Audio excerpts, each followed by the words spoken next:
Welcome back, guys. It's the Tightwaddiy, and today I'm going to show you how to make your home a little bit smarter. I've installed smart switches on all of my overhead lighting, so I can say things like, Alexa, turn on the living room lights. Or Alexa, turn on the living room fan. Alexa, turn on the kitchen lights. So this technology has nothing to do with the bulbs themselves. I can do all these things because I installed KASA smart home switches. It's easier than you think. I'm going to show you how to install them. We're going to start with safety first and go down to the basement and cut off the power to the kitchen, and then we're going to start the install. All right, so first I'll look at the labels in my panel, and I find the one that says kitchen lights. That's number 14. Come over to number 14 in the box and flip it off. So now that this is turned off, I'm going to make sure the light turned off in the kitchen. That'll let me know that there's no more power to the circuit. Now we can get to work by first removing the plate, and now we need to remove the 4 screws holding these switches in place. All right, I'm going to explain a couple of things here. This is considered a 3-way switch, meaning there's another switch on the other side of the room that controls the same light as this one. This switch is a different switch for can lights in the room. We're going to be replacing both today, but this is the only switch for the can lights. So for this one, I purchased a TP-Link KASA Home Wi-Fi 3-way light switch. So make sure if you have a 3-way switch that you buy the 3-way replacement. For this one, since it's just a single pole, then we were able to purchase a 3-pack, a single pole, meaning there's only one switch that controls those lights. I'm not working with KASA on this project, but I do get money if you buy through my links through Amazon affiliate marketing. So please check the description for the links to all these materials. With the switches pulled out, I'll show you the difference between the two. This is the single pole switch. It just has 1, 2 wires plus a ground, where the 3-way switch has your ground, your 2 black wires, and then a red or pink colored switch, and that's the traveler between the 2 different light switches that control the same circuit. I'm going to start by replacing the 3-way switch, so I'm going to remove the wires from this. If you have plenty of wire, you can just cut them, and I'm actually going to need to cut them on these top ones because they used back stabbing, which I do not recommend. We're going to be using the poles on these instead. I love these Southwire wire cutters because they cut in front of the joint instead of behind the joint, so it's easier to get into small spaces like this. With this outlet removed, you can see where I said it was backstabbed, meaning the wires are just pushed into the back. There is a tiny hole right here next to each one of the wires that you can push a tool into and release the wires. I don't recommend wiring your outlets this way because it tends to fail over time as the outlet gets pushed and pulled and pushed and pulled. It loosens the little connection that's holding the wires in here. Open the KASA app on my iPad here, and I'm going to choose to add a new device and choose to add a smart switch and then a 3-way switch, and it should walk me through the step-by-step process for installing this switch. First step is asking me if I've already installed the switch. I say not yet. I went through some of the basic information, and now it's asking me which wires I have available. And on this particular one, I have black, white, red, and copper. All right, we have our new switch. I popped the vanity plate off of it. Need to go ahead and loosen the terminals. And I also need to strip the ends of each of these wires. Check your wire strippers. This is 14 gauge wire. You could possibly have 12 gauge wire, but the most common is 14. Because the ground wire is like this and not a screw, I'm going to also cut off the shepherd's hook on the ground wire. These are the type terminals I prefer on outlets. It's where you can remove the screw and it has this metal plate around it. This allows for back wiring where you can slide the wire directly under the metal plate and screw it down. There's no need for a shepherd's hook, and it's not back stabbing where it's just going into a hole. So this is, in my opinion, the most secure type of wiring. I'm going to start with my ground. The green wire from the outlet is the ground. You can match up the G's, green and ground.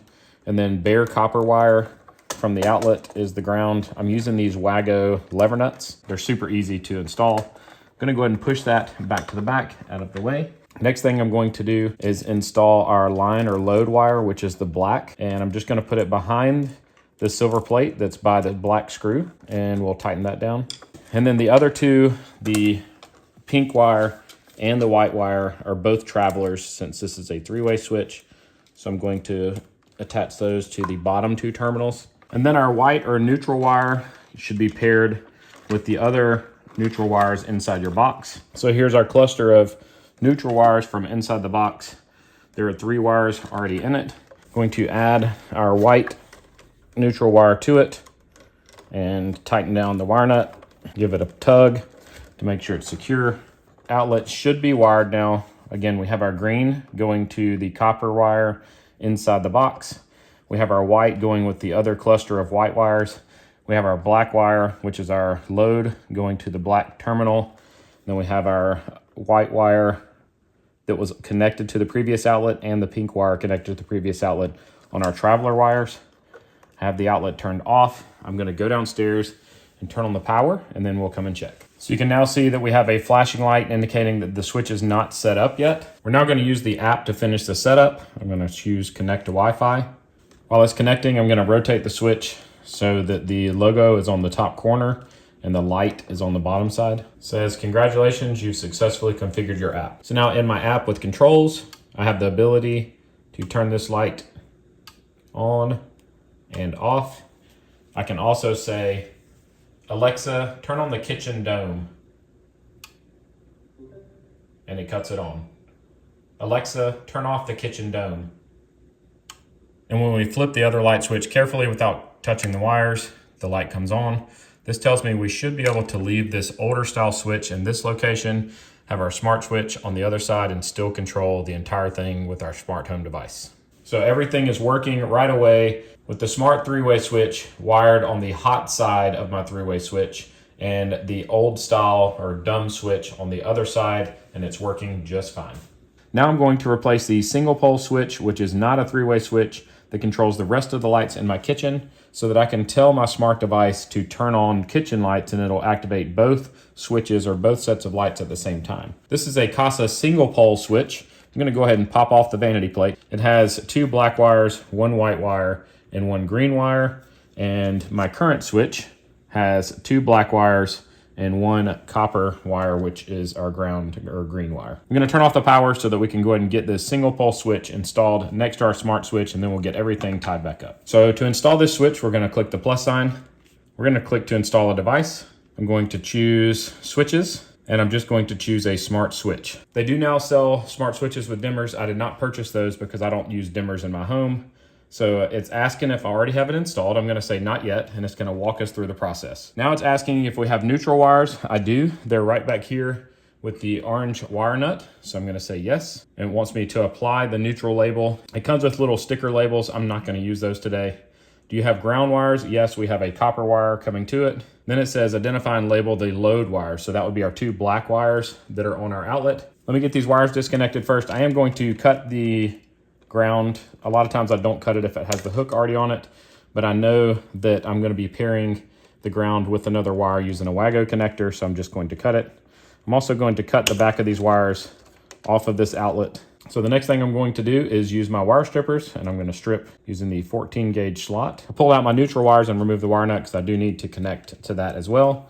When connecting our neutral, it's getting a little crowded in the wire nut, so I'm actually going to do something a little bit different here. I'm going to cut off the existing twist and untwist these wires, and I'm going to install a 5-terminal lever nut here instead so that I know I have a good connection. So I just need to strip all the wires. To make it easy, I'm installing the 2 from the switches first because I have a lot more room to work with those. And then I'm going to go with the shortest, work my way to the longest. All right, with all of these in the new connector, I'm gonna push it back in the top corner. So now we just have our 2 load wires left. It doesn't matter which one of these black wires you connect them to. We're gonna connect them individually though. Again, using a WAGO lever lock. Get all of my wires pushed back into the back of the box. Now that all the wiring is done, I'm going to flip the switch back on here and we can continue setting up the smart switch. Once I complete the setup process, I have kitchen cans here and I can turn it on and off using the app. It automatically pairs to my Alexa because I already have the KASA app linked. So I can say, Alexa, turn on kitchen cans, and it turns the lights on. I can then use my smart switch to turn them off if I want to. With everything installed correctly, I can now reinstall these switches in the box. I did have to purchase longer screws because of the shiplap I installed. If you want to see that project, I'll make sure I link it in the top right corner. Get these screwed back in. Once everything's lined up, we'll attach this. And then this piece just clips down on the top. With everything installed, it looks nice and sleek, and let's test it out. I made a group in my Amazon Alexa called Kitchen Lights. Alexa, turn on the kitchen lights. And it cuts on both my can lights and my dome light. Alexa, turn off the kitchen lights. Alexa, turn on the kitchen dome. Alexa, turn on the kitchen cans. So I can control them individually or as a group. If you want to see more smart home videos, make sure you click the playlist that I'm about to show in the end screen. If you have other product ideas that you want me to install, please reach out to me via comment here or you can email me. Thank you so much for making it to the end of the video. It'd be awesome if you'd click that logo in the bottom left-hand corner to subscribe to my channel and maybe even check out one of my other videos shown on the right. As always, I hope you guys have a great day.